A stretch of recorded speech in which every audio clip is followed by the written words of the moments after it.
Namo tassa bhagavato arahato samma sambuddhassa. Namo tassa bhagavato arahato samma sambuddhassa. Namo tassa bhagavato arahato samma sambuddhassa. Sadhu, sadhu, sadhu. Okay, so for the benefit of those who are listening today, we shall continue with the reading of the Nevermind Game. It's a book written by Sasana Dipika, Venerable Khanti Khemaji, or known to some of us as Mataji or Venerable Sister Khemaji. Okay, so for those who aren't aware, there were previous sessions where we read together and discussed chapter 1, chapter 2, and chapter 3. And they have been uploaded to the Samatha Vipassana YouTube channel. And today we shall continue with chapter 4. So if you can't hear me, just give a shout. Otherwise, I will continue. I will share chapter 4. Okay. Right, so I hope you can see my screen. If not, please give a shout. Chapter 4. When you first begin. And also feel free, for those of you who dialed in today, feel free to jump in and ask any questions, or even share some of your own experiences that you could relate to when we go through the readings. So when we first begin, what's important? Okay, let's have a look then. Chapter 4, when you first begin. So Venerable Khemaji first starts by explaining what we should take in mind when we begin. When you are practicing the Nevermind Game, firstly, you are simply asking your mind to relax and observe what is happening as you complete your 5-step instructions. So we covered the 5-step instructions in chapter 3. And those of you who recall, it was recognize when you have tension or tightness appearing, either in the mind or in the body. So you recognize that, and that itself, that tension, tightness, that pain, whatever it is, that is the truth.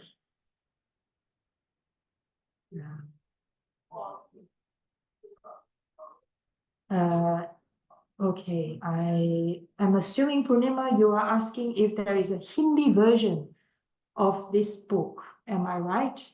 Because I don't speak Hindi. I am not sure if this book has been translated into Hindi, but I will ask Bhante Dharmagavesi to let you know or post onto the WhatsApp. Is that okay? Okay, so I will ask Bhante Dharmagavesi. Oh, there's a blank screen probably because I have the chat open. Pi, is the screen okay now for you? Can you see the book? Better, okay, good. All right, so I'll repeat again. When the book came up, starts. Still at the top, there is a rectangle. Okay, I'll stop share for a moment. And I will share Nevermind Game again.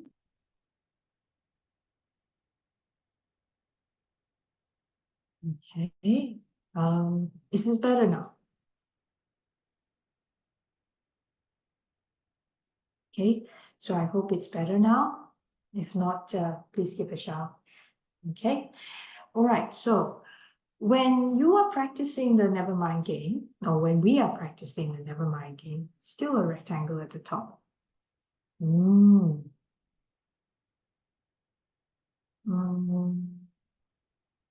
That's odd. So this rectangle was never there before, huh?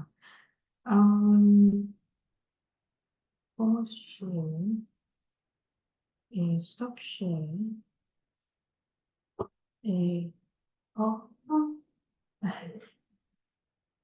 it was there before. So it was always there before. Hi. Okay. Sorry, I'm in a communal area as well today. Okay, it was there before. It disappears when you have just you on screen. See, I see. What if I stop my video? It appears when I share screen. Radio. What if I stop my video and share the screen like this? Does that make a difference? Does it? Oh, I see what's happening now. Yeah, I think I see what you're seeing. Okay, so if I scroll, whoops. Okay, I'm just mindful that I don't want to block. If I scroll like this, can you see the words chapter 4 when you begin, the title? Yes, okay. All right, so I'll make a mental note of where that rectangle is so that it doesn't cover the text. The rectangle isn't that big, okay. So good. So it works like this then. All right, oops. Okay, so this works okay. All right. So chapter 4, when you first begin, Venerable Khema. When you are practicing the Nevermind game, firstly, you are simply asking your mind to relax and observe what is happening as you complete your 5-step instructions. So important key words to note here is relax and observe. That's all we need to do. The mind, oops, what did I do? Whoops. Sorry, my bad, bear with me. So mind calms down so it can see more clearly how everything is happening. The trick is not to attempt to control mind. Instead, you are asked to allow whatever is going on to happen in a natural and impersonal way. You become a non-judgmental watcher of your own mind. It's not your job to stop the mind from working either. You should never try to suppress thoughts from arising. Translate. Sorry, Purnima, I unfortunately don't speak Hindi. But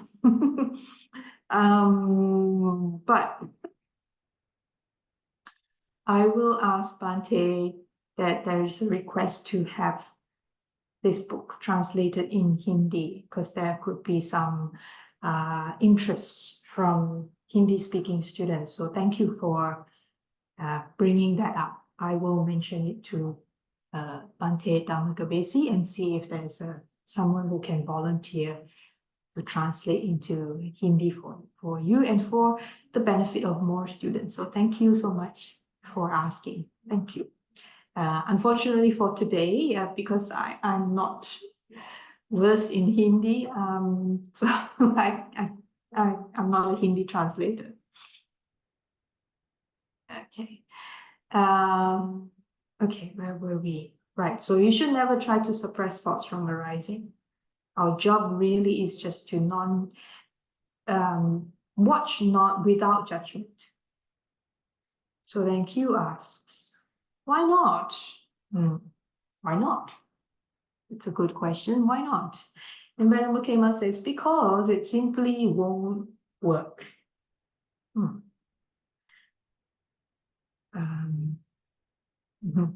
Okay.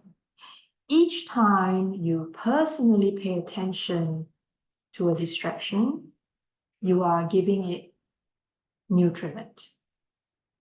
Okay, so here's the key thing. We need to be able to recognize how this whole process works in the mind. And this is what really essentially the Buddha taught. Our job really is just to observe in a non-judgmental way and not take it personally, whatever comes up in our mind. The moment we take it personally, whatever it is that occurs in the mind and the body, when we take it personally, we pay attention to it, we call whatever that is, whether it's a tension, it's a tightness, it's a pain, it's a discomfort, etc.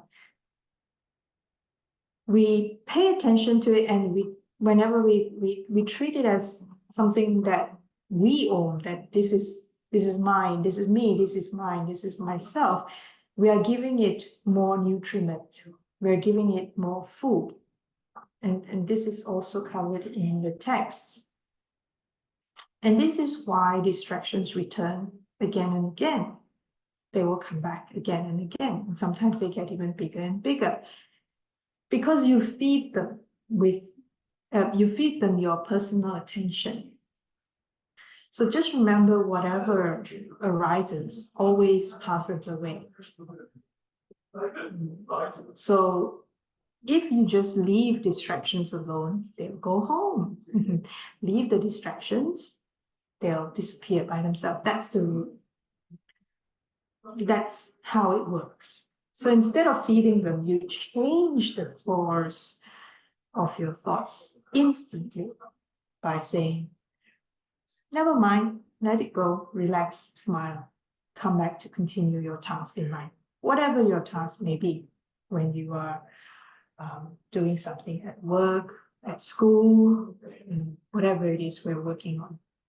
Just say, never mind, let it go, relax, smile, come back, and just keep smiling. So Q asks, why do smile? Why should we smile? So I had people come back to me and say, well, if I smile that much, people will think I've gone mad, I've gone crazy,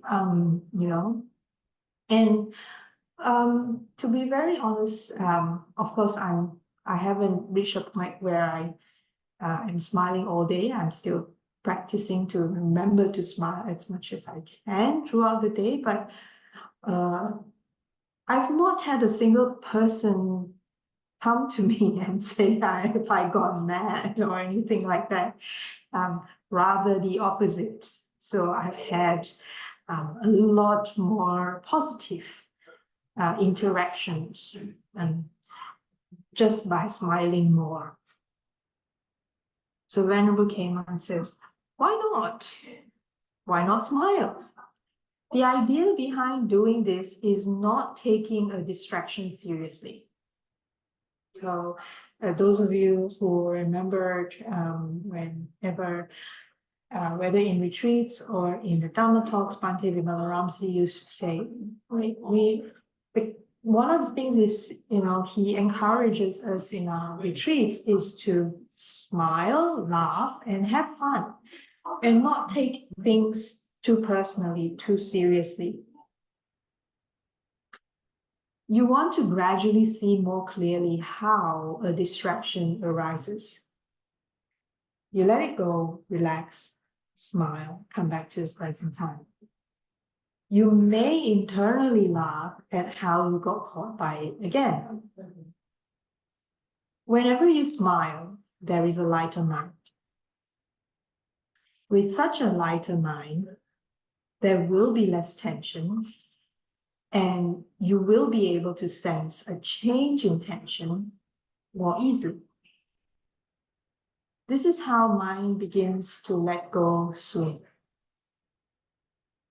It senses attention, and that sets off the Nevermind steps. Whenever you take away your personal attention, the distraction loses its nourishment, and mind immediately allows the distraction to fall away. Eventually, the distraction stops arising altogether. Your brain learns through repeated instructions to let go, relax, and smile. The fastest way to abandon distractions is to train your mind to automatically let go of them in this way. Pretty soon, mind is trained to let go of anything other than what you are doing in the present time in life. By letting go of all unessential thoughts, mind becomes tranquil enough to quietly witness what's going on with your present tasks. All you have to do is remember to practice this in the same way every time. This whole process resembles what happens when you upgrade a computer's operating system. Mind is upgrading how it observes when practicing the Nevermind game, so that you start gaining a new kind of observation skill and knowledge. Out of this knowledge, wisdom begins to gradually grow inside you. You feel more comfortable about letting things go without fighting the truth in any present time situation. Your internal observation is getting much clearer. This is because you are learning how your personal attention feeds a distraction when it comes up. So that was a pretty long paragraph. I didn't want to break in between because I didn't want to, I wanted to have the whole flow of Venerable Khema's train of thought go through. But essentially what Sister Khema was talking about in this paragraph really is the whole process really is about retraining our mind by letting go of habitual tendencies, how we've always done it in a certain way before, and then using this let go, never mind, smile, come back to the task each time, every time. So when we train the mind each time, every time like this, eventually it gets it, the mind gets it. It's like, oh, at some point, in the beginning, we have to keep reminding ourselves to do it. At some point, it does it automatically because it remembers, oh, this is what I should be doing. And then because we keep practicing in this certain way, same way every time, at some point it goes, oh, I know how to do it.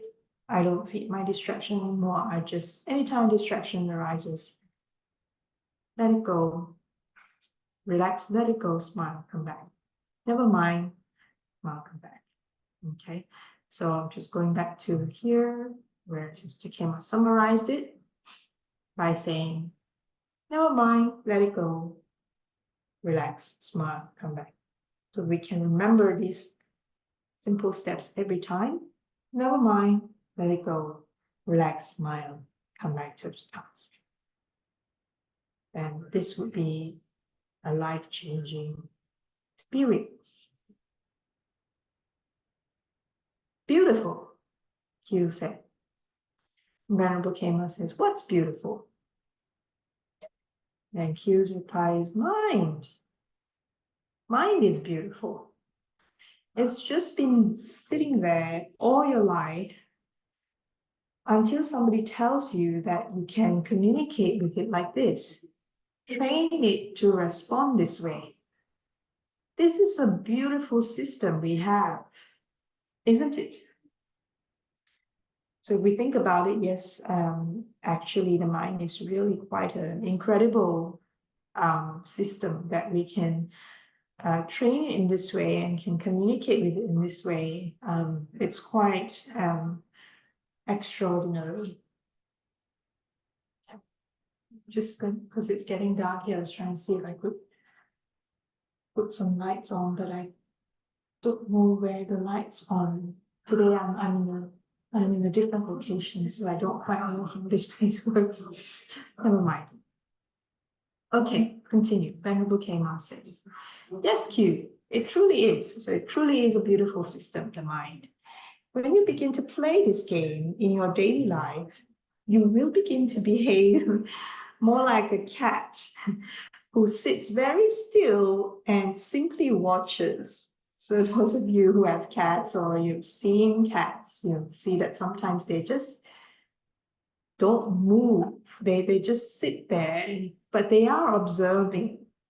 They are watching. They just don't move. So the cat only leaps into action when it knows exactly what it wants to do. It doesn't perform any unessential movements. It doesn't jump without a purpose. It waits. In your first level of practice, if anything causes mind's attention to move away from a task you're doing, you just need to never mind it. This sets your practice into motion. As you let go, relax your head, smile, and come back to refocus on your tasks. That's it. You cool off instantly with a smile, reground yourself, and keep going. You put that smile into your task now. Keep smiling. Okay. So the key thing here is never mind, let it go, relax, smile, come back, right? So I'll go back to that page again so you can see the steps. Where was it? Oops. Dun, dun, dun. Yeah. So here, the steps are, again, never mind, let it go, relax, smile, and come back. Let it go, meaning letting go of the distractions or whatever tension, tightness, whatever it is that's bothering us or simply distracting us from our task at that moment. So never mind, let it go, relax, smile, come back. So here, what the previous sentence was saying is when we come back, we bring the smile into the task. I'm going to go back to the sentence just now. There. You cool off constantly with a smile, reground yourself, and keep going. You put that smile into your task now. Keep smiling. So the key thing here is to remember to keep smiling. That's super important.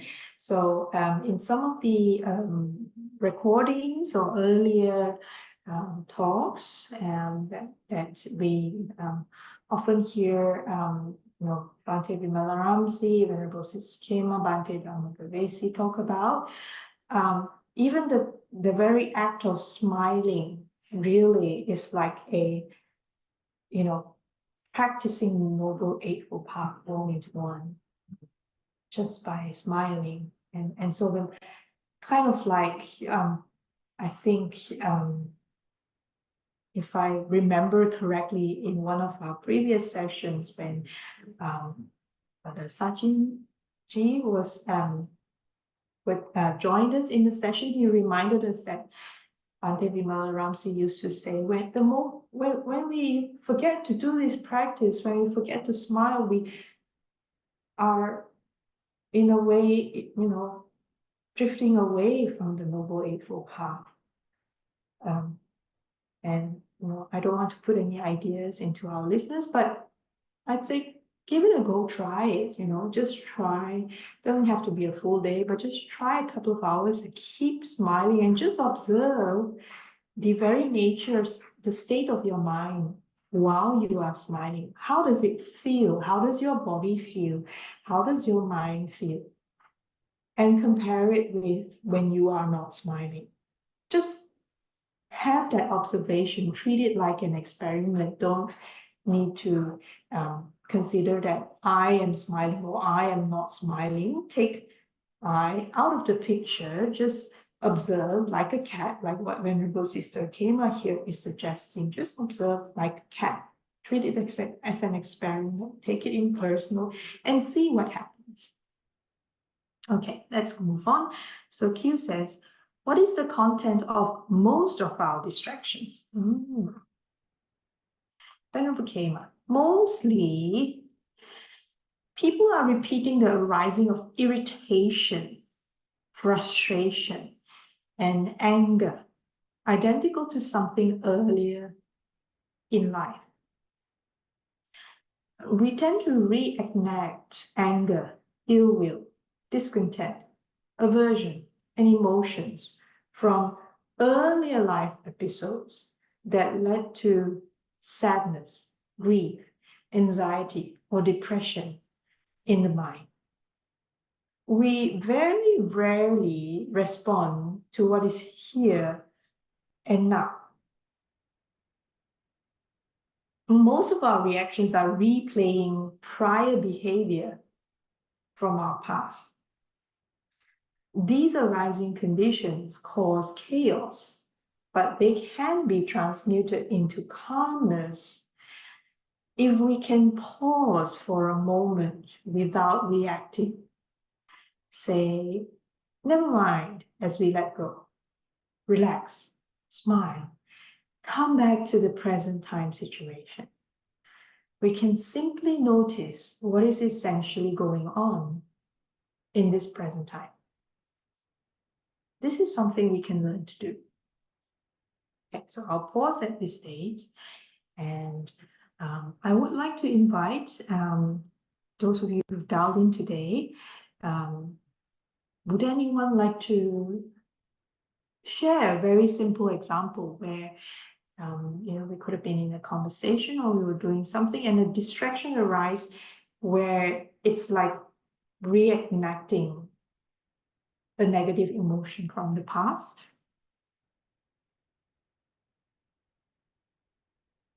Does anyone have anything they would like to share?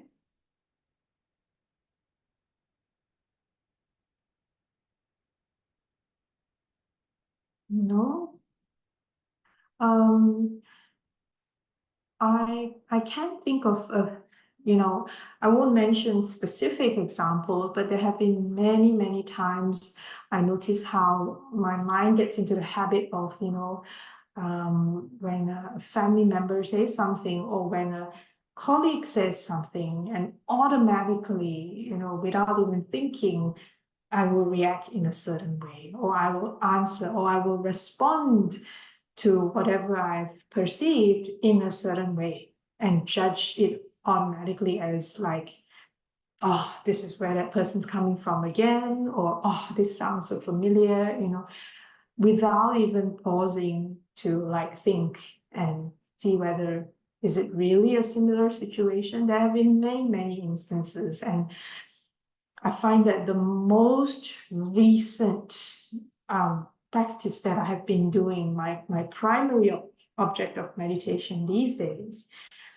is I'm coming back to forgiveness meditation, but going a lot deeper now than before. And I'm just focusing on just one family member, and it has given me so much clarity just by doing this forgiveness meditation on one family member, that it's amazing, because I start to see how, you know, it changed my interaction, not necessarily with this family member, but it changed my interaction with everyone, like my colleagues, my manager, boss at work, everyone. It's quite amazing. So it really led me to understand the depth of the meaning of, you know, everything comes from us. How those of us who used to listen to, you know, when Venerable Sister came up, used to give talks, and she used to say how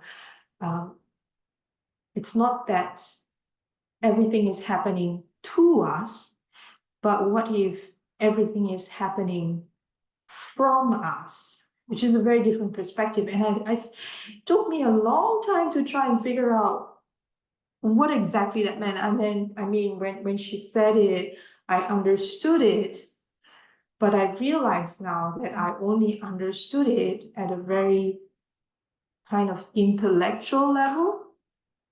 But now, when I relate it to when I'm practicing this forgiveness meditation at a much deeper level, I'm just sitting there going, oh, so this is what it means when I'm going much deeper into the forgiveness meditation, and I'm not even working on multiple people. I'm just working on forgiveness meditation on just one individual.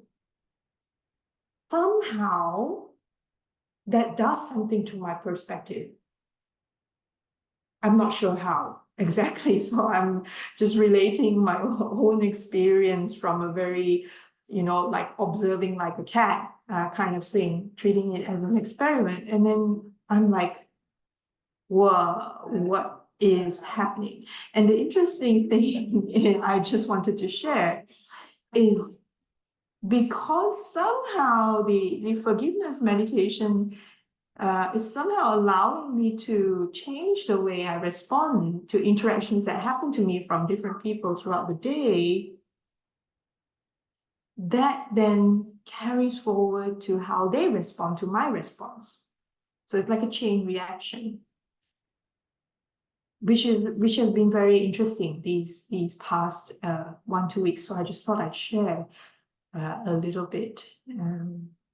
How it seems, that's what I've been observing. Is there anything else, anything anyone would like to share from their own experience, or whether it's something similar they can relate to here? Hi, I've noticed that Twitter and X is particularly toxic and promotes you. That is true, Pi. So social media, unfortunately, is designed to generate a lot of engagement. That's what social media is designed to do. Because the more, and the reason I know this is because my day job, I work in a marketing team. So we do analytics on marketing. And we measure, you know, viewer engagement, you know, how often people click likes and read your content and watch your videos and stuff like that. It's not me, but I still have to earn a living. So, well, I do the analysis for people. You know, I don't write the content so much, but I'm also marketing myself as well as part of, you know, you know, working on my own working life, so to speak, and you know, so the thing about social media, the way I see it, is there are two sides of the coin. I feel that if we are responsible, yeah, we are responsible individuals, as responsible individuals, and I've seen how social media can be a real force of goodness as well. Like it can bring, if done carefully and correctly, it can be a very powerful influencer tool very quickly, because of the power of internet and everything being so instantaneous. across the world at the moment. So if used in the correct way and in the responsible right manner, with the pure intention of benefiting many people, then it can be very powerful for the greater good, so to speak. But if used as a way to manipulate and influence with bad intentions, again, similarly, someone came to turn on the light for me, thank you. Then they would, cause a lot of havoc, a lot of damage to a lot of people. And this is one of the key topics that is being discussed worldwide. The way I see it, social media is just a tool. It's up to us as individuals how we want to use this tool of influence. And I still believe that this tool can be a good tool for the benefit of many if used wisely. But anyway, let's come back to the book. Okay. So Q asks. Okay, so we have done that. So let's continue. Q asks, is this also true for those instances where emotions seem to grab hold of us out of the blue? So, oops. Right, I just realized people can't see my screen, so I'm just going to share a moment.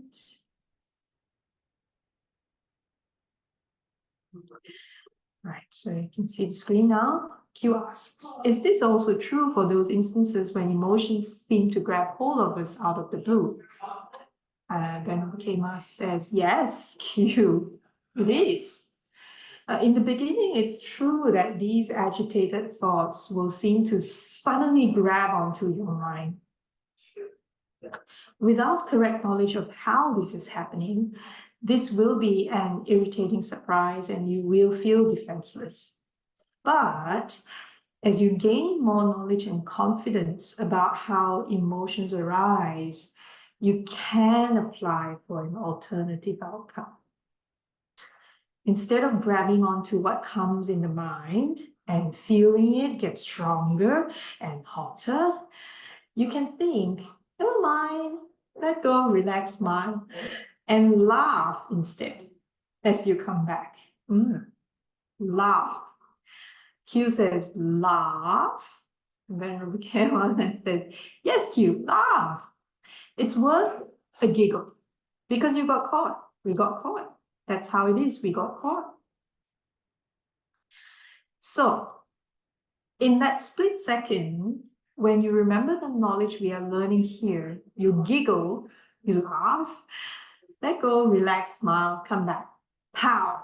It's gone in an instant. Mind changed. Now you begin to see this tension I'm talking about to be a major symptom or a marker for arising suffering. So the thing here to remember is our mind, although we tend to think that we can do many things at once, or the mind can do many things at once, Bhante Vimalaramsi used to remind us that no, actually the mind can, or the brain can only do one thing at a time. One thing at a time, but because it's moving at a very, very, very, very fast speed, we tend to think that it's doing a couple of things at the same time. So here, what's key to remember is that when we do these 5 steps, of whether it's never mind, let go, relax, smile, come back with a smile, or laugh, giggle, hello, you're here again, giggle, laugh, let it go, relax, smile, come back with a smile. What we're essentially doing is we've just dropped the mind's attention on a distraction, negative emotion, whatever it is that arises, and come back to the smiling, coming back to the Noble Eightfold Path. And if we keep retraining the mind to do that, what we're doing really is reminding ourselves to come back to the Noble Eightfold Path. Keep smiling, keep smiling. That's what we really do. Okay, so continue. Q says, I do. Okay, Venerable Kema says, the Buddha called these arising personal tension and tightness craving. he tells us in his lessons, suttas, that this craving is the main cause of our suffering. But he also leaves some other parts of the suffering for us to identify for ourselves. Gradually, we put together that ignorance of this knowledge leads to suffering, and how I, or atta, is what sets off this craving. Craving is the I like it or I don't like it, mine. Now, this ignorance does not mean you're stupid, okay? So that's a different thing, right? Ignorance comes from the root word ignore, the verb to ignore. So that's a key thing to understand, the root word to ignore. And Q then asks, ignore what? Right? And that's a very valid question. So Venerable Khema said, exactly, that was my question too. Actually, I remember that was also my question as well. Ignore what? What are we ignoring? So it simply is referring to when we were growing up, we were ignoring the dependent co-arising links of human cognition I mentioned earlier. So this had been covered in the previous chapter. So we grew up ignoring how mind actually works. That's the key thing. That's the key thing about when we're talking about ignorance here from the perspective of the Buddha Dharma, what the Buddha taught. Not having ignorance about many things, but just having ignorance on how the dependent co-arising links of human cognition work. That's the key thing when we talk about ignorance. Also, Bhante Vimala Ramsey used to say in the suttas, in the text, whenever we see the word wisdom being mentioned, that is like a key word, wisdom of what? Wisdom of how the dependent co-arising links of human cognition work, or more commonly known as the dependent origination, the whole process. So when we truly understand it and truly grasp it, that is what wisdom is. So we grew up ignoring how mind actually works. This supported our craving and clinging to develop. Craving occurs whenever we take what's happening very personally. We begin to believe everything is happening to us. This means whenever I like or dislike something going on in my mind, I crave. Simple as that. Doesn't have to be any more complicated than this. Whenever I like or I dislike something going on in the mind, I crave. Without my personal opinion. So if there's no like I like or dislike it, nothing of that exists. Craving won't happen. It can't exist. So therefore, until we fully understand this process and begin to take things more impersonally, and that is the key thing when the word anatta is explained. It means taking things impersonally. So until we fully understand this process and begin to take things more impersonally, we will continue to personally cause our own suffering. And Q asks the very valid question, are you saying it is my fault then that I suffer? And most people will deny this. Most people say, no, the cause of my suffering is that person or that condition or that situation or something external to themselves. So, there's still many times even I myself get caught, when I'm either distracted or upset about something, and I'll be like, yeah, the cause of that can't be me, it's so and so, or it's because of this, or it's because of that. Too easy. And Venerable Khema says, yeah, it's true. Mine too, really is. Each of us is personally responsible for our own view and our suffering. No one else, just us. It all comes back to what I personally like or I personally don't like, doesn't it? It's really interesting how a little bit of clear knowledge can save us from a lot of suffering. Just a little bit, but it can save us from a lot of suffering. Teaching the mind to remember. Okay. Venerable Khema then says, when I was learning this, I wanted to ingrain this knowledge into my mind as fast as I could. It became very important to make signs and put them up everywhere around me in order to help myself memorize how suffering works. Craving always manifests as tension and tightness in the mind and the body. So I'll repeat that again because this is a key important thing to understand. There are many key takeaways from today's chapter, but if anything, one of the key things to take away is this particular sentence. Craving always manifests as tension and tightness in the mind and the body.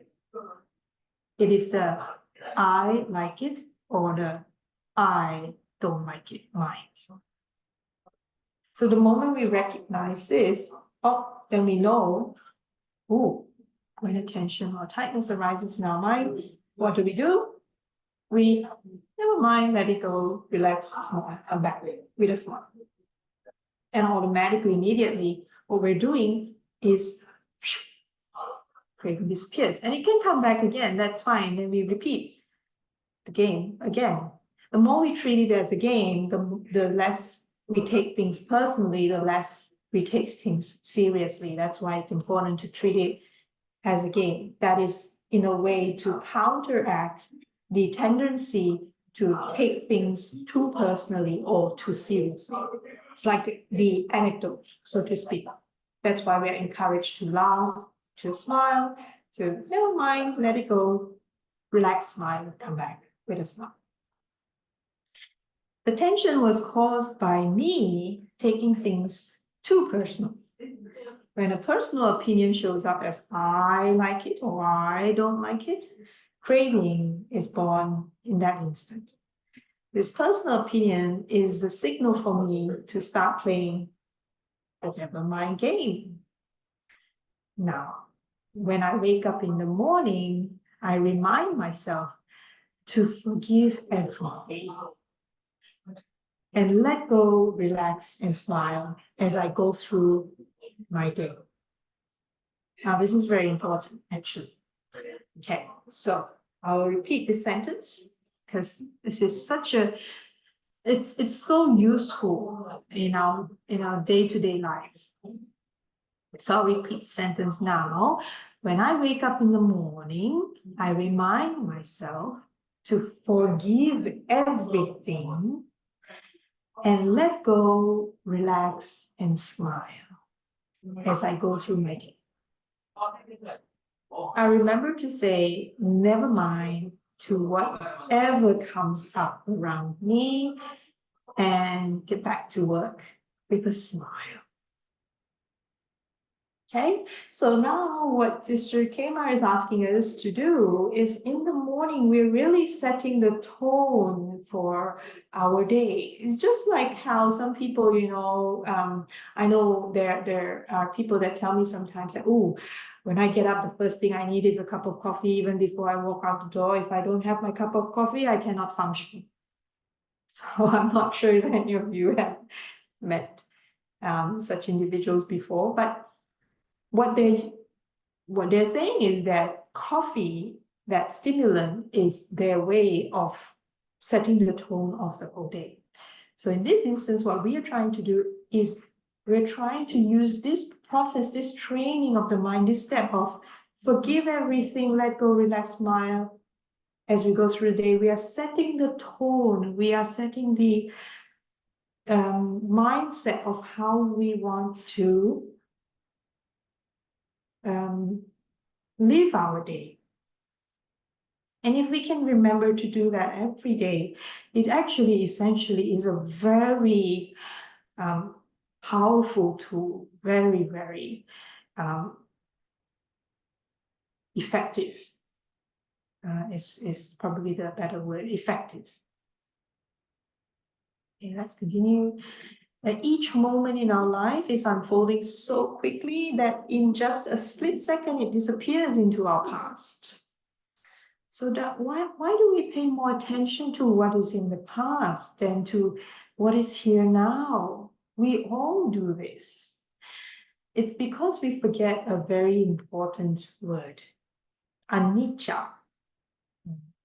And those of you who listened to Venerable Sister Khema's talks before, she used to say this a lot. Anicca. Just remember, she even said, make a flag, put the word anicca on the flag. And anicca means that everything is changing, everything is impermanent, nothing is staying still. Life is a lot simpler when we stay in the present time because it's the only place where we are fully alive. Think about it. Everything else is either already over and in the past, or it is not here yet because it is ahead of us in the unborn future. You and I are only alive in the present time. So here there is this simple chart: birth, past, present, future, death. So here the key thing is present time. We are only alive here. What's in the past, we are not alive in the past anymore. That's gone. In the future, we're not even there yet. But here in the present time, are we alive? And no one can cure the unease you feel in the mind and body when feelings turn into emotions. When an emotion really gets going, it's because you don't know how it works. And that can really hurt or feel quite heavy. No one can take away the unease you feel in your mind and body whenever a feeling turns into an emotion. It happens fast. When a painful feeling arises with that feeling as condition, a personal opinion jumps in very fast. It is this personal opinion based on similar past events that is called craving. Craving is the I like it or I don't like it mind. These opinions are the seeds for attachment or aversion. Now, this is actually a very nice sentence that Venerable Sister came up with. In actually this paragraph, there's a lot to it. So I will just repeat some of this. So when a painful feeling arises with that feeling as condition, a personal opinion jumps in very fast. Okay? So the feeling comes in whenever we see, hear, smell, taste, touch, or mind object, a thought arises. And very quickly, if a painful feeling arises associated with that, then a personal opinion jumps in very fast. And this is something that happens very, very, very, very quickly. And it is this personal opinion based on similar past events that is called craving.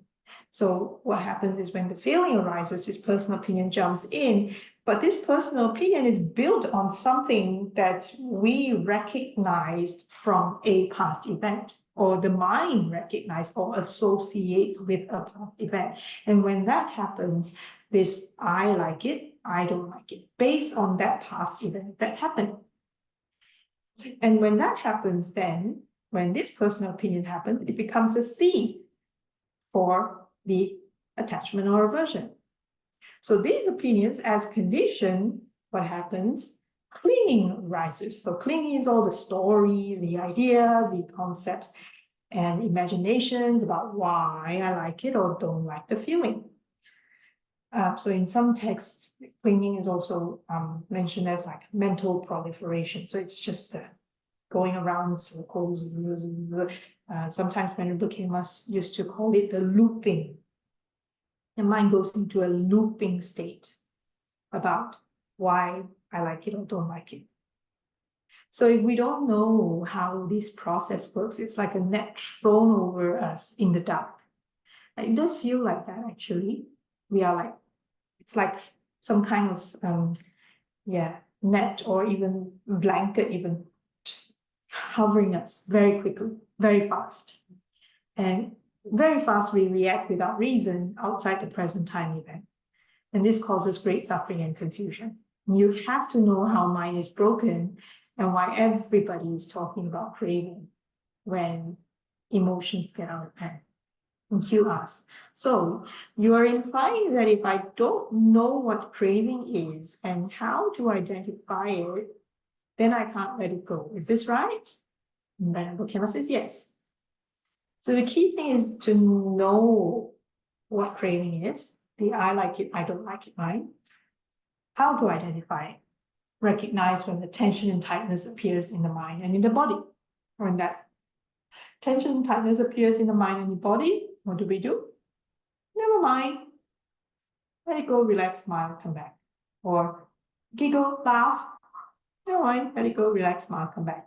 And we're training the mind to do this all the time. He says, okay, then I have some time. So tell me, how does this Nevermind game help? And Venerable Khemaji says, okay, I will show you why the Nevermind game helps you let go of it. And Q said, you've got my attention. I'm listening. So Venerable Khemaji says, well, when I began my practice, I first had to learn the most important part of the line of cognition. I had to see the part that affects human behavior the most. It is the link of craving. It can be recognized by the initial symptom of tension and tightness that arises in the mind and body. By releasing this tension, you are purifying the mind because you are letting go of craving. Okay, I'm going to repeat that sentence again because it's very important for us to understand actually how profound what this is, what we are really doing. This Nevermind game. Okay, so I'll repeat that sentence again. By releasing this tension, you are purifying the mind because you are letting go of craving. Okay? So I'll leave that sentence to think about that. Ponder on that for a minute. Okay? You are not only letting go of an unwholesome mind state, but also learning to cultivate a more wholesome mind state to replace it.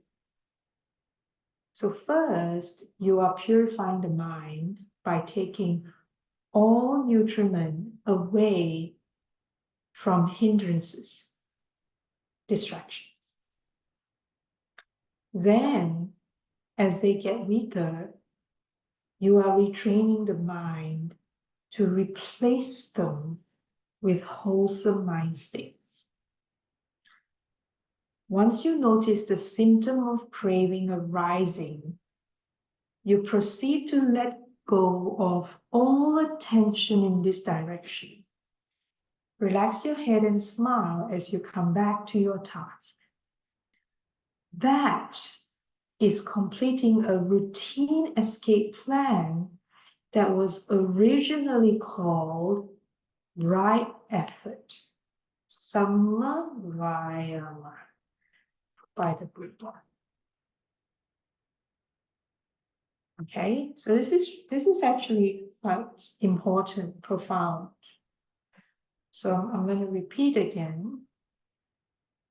Once you notice the symptom of craving arising, you proceed to let go of all attention in this direction.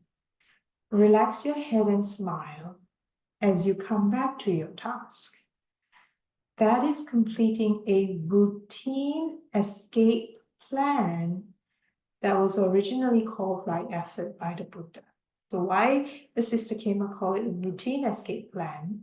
It comes back to how we are training and retraining the mind a routine and make it a habit so that we escape from the tendencies of craving arising whenever we see something or hear or smell, taste, or touch, or a mind object appears in the mind, we think something, that the mind starts to associate with a previous event or feeling that arises. What we're doing is we're retraining the mind so that we let it go of that distraction, relax the head, smile, come back to the task with a smile. And that's called right effort.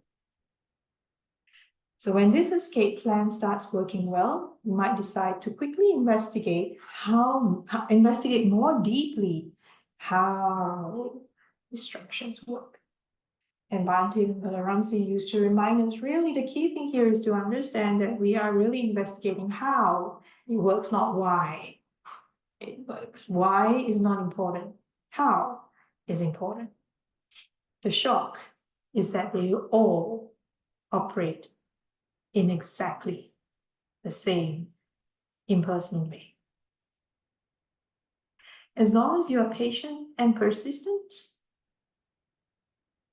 with your observation, keep up your interest and have good energy, this kind of mindful observation will support you well in life. This practice, when continued, seems to improve your productivity in anything you do in life.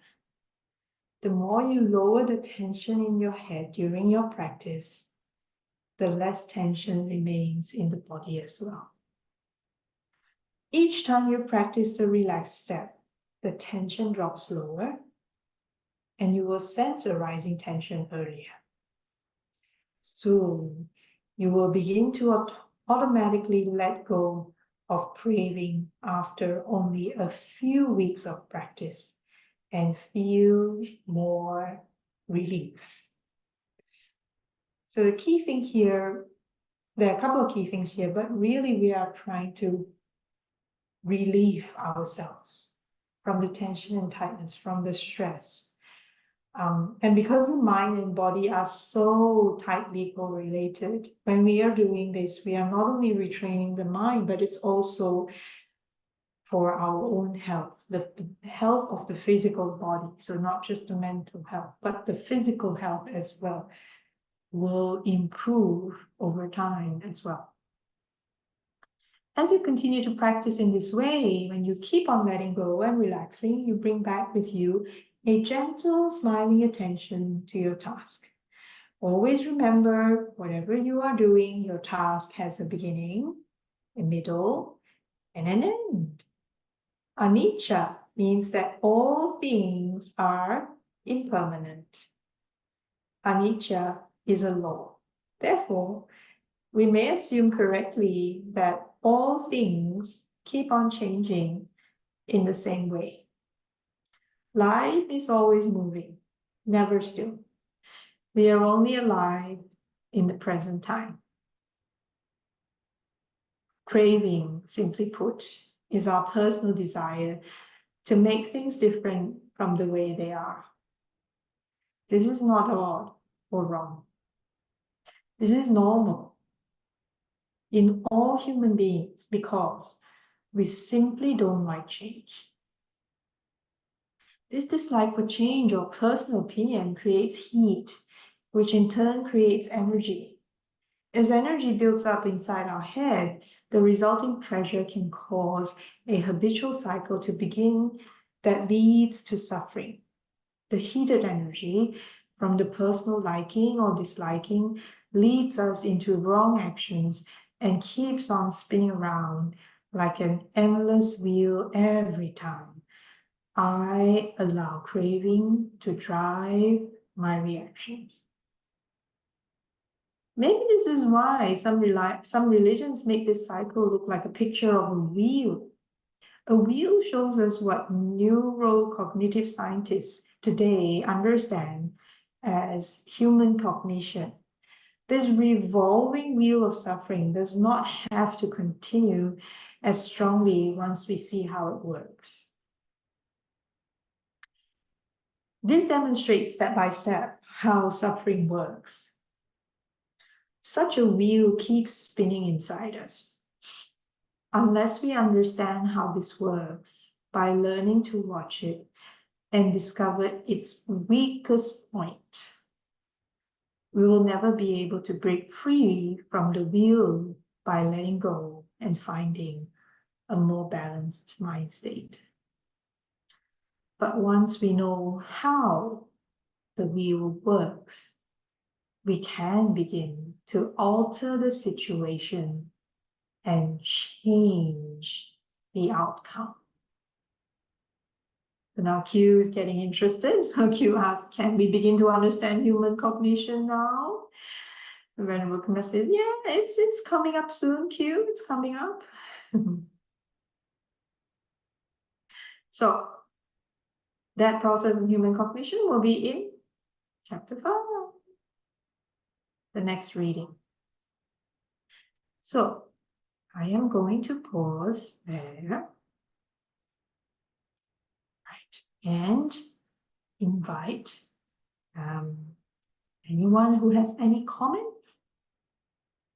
would like to share, or if you have any questions with regards to your practice or the practice, or not necessarily what's covered today, but in general, I may not be the best person to answer, but I can always, if you like, take your questions to the twin guides.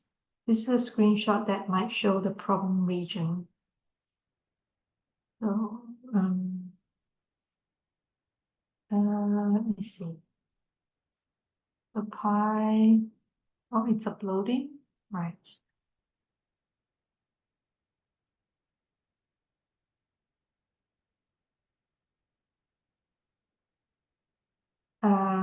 Chapter 4, when you first begin. Okay. So here, sorry, let me go back to your earlier comment. Yep. This is a screenshot that might show the problem region. The problem region. So you're saying pi that, okay, I'm just going back to chapter 4. Beginning of chapter 4. When you first begin. Let me share the screen. Right. This is okay, where we're talking about this section here. When you are practicing the Nevermind game, firstly, we are simply asking our mind to relax, observe what mind is happening. Right? And the trick is not to attempt to control a mind. That is key, because the moment we try to attempt to control or suppress, actually, indirectly, what's happening is we are already taking things personally. You misunderstand. I'm sorry, I misunderstood. Yes, please kindly clarify, Pi.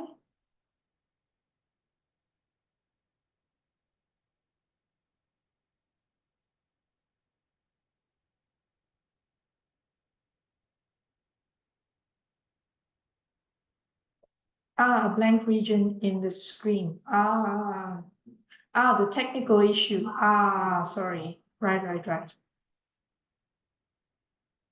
Ah, okay. Hmm. I'm not sure I understand how Zoom works sometimes. I don't know why. It's very odd because I'm using the same laptop I've always been using.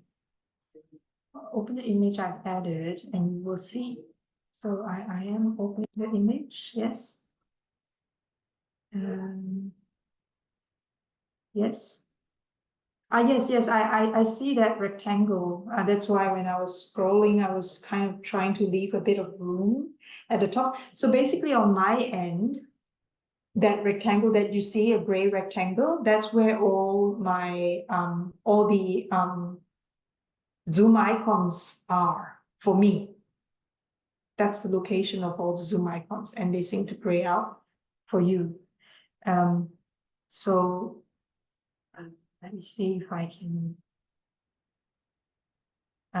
So when I'm doing this, let's say,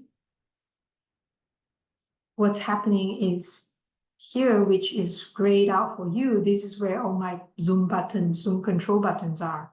Yeah, the Zoom icons. And I don't quite know how to move them down. Oh, I think I just did. So now that gray rectangle would be at the bottom, correct? So instead of, yes. So maybe it's better. So next session when we cover chapter 5, if everyone is happy for us to continue like this to chapter 5, is this beneficial so far is the big question. Has these readings been beneficial to you and your practice day to day in your daily life so far? The readings have been beneficial. Okay, thank you, Pai, for sharing. What about Paul? Yes, Paul, they've been beneficial. Okay, perfect. Jay, have they been beneficial? Have these readings, has the book been beneficial to you in your practice? That's the most important thing.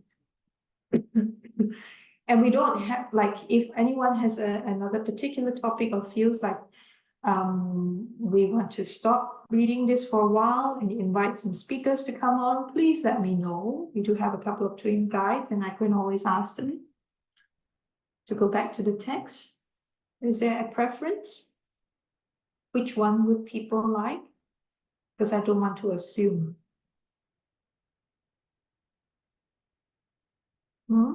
Would people prefer next? Pi says I vote to keep reading the book. Okay, so that's one vote. Pi, carry on with the book. Okay, thank you.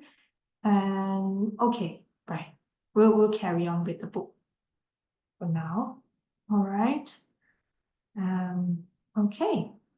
Does anyone else have any other comments or sharing or questions? I can always help to pass or relay them. We already had one question earlier to have a translation or even sessions, but in Hindi for the benefit of our Hindi speaking students or dialogues. Sorry, I'm at a work event, so I just got my colleague asking me what to do. They're waiting for me. So I'm so sorry. I don't normally travel for work so much like this, but this is the odd occasion. So thank you again for all your sharing, participation. I hope this has been beneficial. I will pass on the message to Bante Dharmagavesi, the requests from Purnima on a Hindi translation and possibly a Hindi session, reading session on the Nevermind Game book. Okay? Is everyone okay? Everyone happy? Everything going well? I hope so. Okay. So remember, in any case, whatever that arises, start the day, remind ourselves. I have to remind myself as well, forgive everything, let go, relax, smile, come back to our tasks throughout the day with a smile. And as much as you can, remember, never mind, or laugh, never mind, let go, relax, smile, come back. And if we can keep doing it, I know it sounds very simple, but it's actually very profound. So next week we will continue chapter 5, where we'll look at how the mind, human cognition works, the process of human cognition. Thank you so much. I wish everyone a very happy and healthy week. And remember to play the Nevermind game as much as you can. And we will continue chapter 5 next week. Thank you so much for dialing in. Suki Hotu. Yes, before I forget, we will share the merits from today with all beings.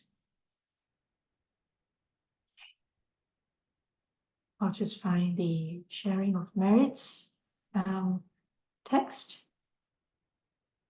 so everyone can join in together.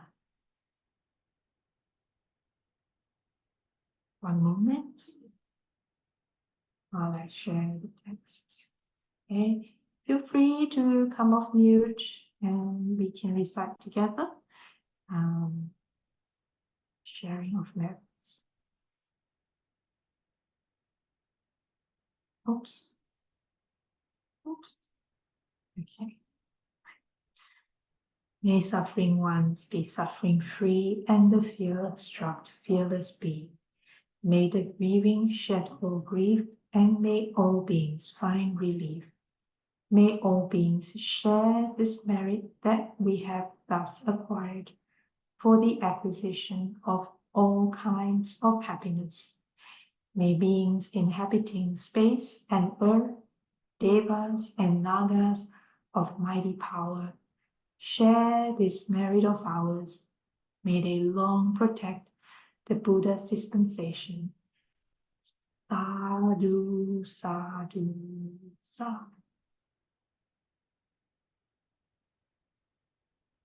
Thank you so much, everyone, for dialing in.